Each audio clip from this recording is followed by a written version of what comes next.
Değerli izləyicilər, videonu bəyənib kanala abunə olun ki, hər kəs son xəbərlərdən anında məlumatlansın.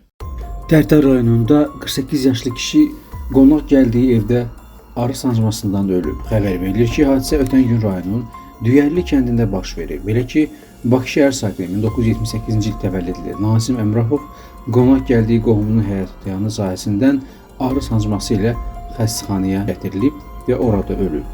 Faktla bağlı araşdırma aparılır. Allah rəhmət eləsin, yaxınların nəzərlərinə səbir diləyirik.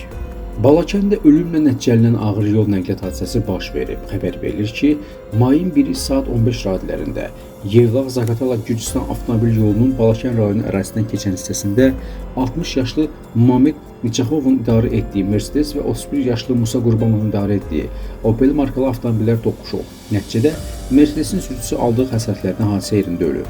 Daxili İşlər Nazirliyi Mətbuat Xidmətinin Şəki Reqalan qrupundan bildirilib ki, faktla bağlı cinayət işi başlanılıb, araşdırmalar aparılır.